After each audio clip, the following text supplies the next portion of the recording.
আসসালামু আলাইকুম প্রিয় দর্শক, আমি ফার্মাসিস্ট আহমদুল্লাহ। আজকে আরও একটি মেডিসিনাল প্রোডাক্ট নিয়ে আপনাদের মধ্যে আলোচনা করব।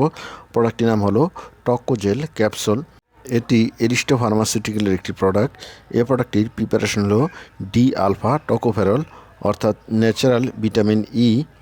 প্রিয় দর্শক, আসুন জেনে নেই এই ওষুধটি যেসব রোগে ব্যবহার করা হয়। এই ওষুধটি মূলত ভিটামিন ই এর ডেফিসিয়েন্সি অর্থাৎ ঘাটতিতে ব্যবহার করা হয় এবং ভিটামিন ই এর অভাবে যে রোগগুলি হয় সেই রোগগুলিতে এই ওষুধটি ব্যবহার করা হয়। এই ওষুধটি অ্যান্টিঅক্সিডেন্ট হিসাবে ব্যবহার করা হয়। এই অ্যান্টিঅক্সিডেন্ট রোগের বিরুদ্ধে যুদ্ধ করে। অ্যান্টিঅক্সিডেন্ট এর কারণে মানুষ সহজে বুড়া হয় না এবং অসুস্থও হয় না।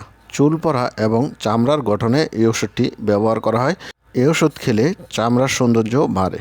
ভিটামিন ই এর অভাবে যে হেমোলাইটিক অ্যানিমিয়া হয়, সে অ্যানিমিয়াতে এই ওষুধটি ব্যবহার করা হয়। হেমোলাইটিক অ্যানিমিয়া হলো রক্তশূন্যতা।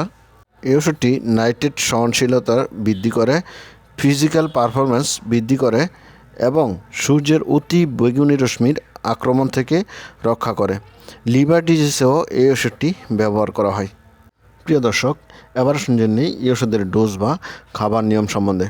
এই ওষুধটি প্রতিদিন একটি করে ক্যাপসুল খেতে পারেন অথবা রেজিস্টার্ড চিকিৎসকের পরামর্শ অনুযায়ী এই ওষুধটি খাবেন।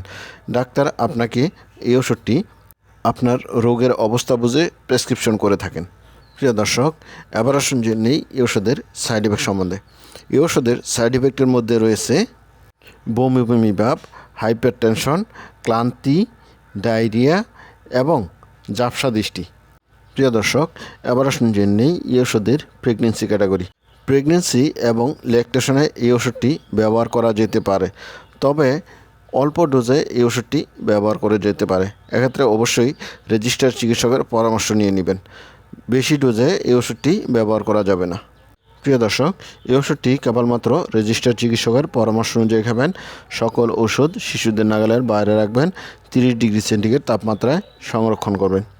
প্রিয় দর্শক, এবার আসুন জেনে নেই এই ওষুধের প্রাইস সম্বন্ধে। এই ওষুধের প্রতিটা 200 IU ক্যাপসুলের দাম 6 টাকা। প্রিয় দর্শক, এই ছিল টকোজেল ক্যাপসুল সম্বন্ধে গুরুত্বপূর্ণ ইনফরমেশন। আসসালামু আলাইকুম।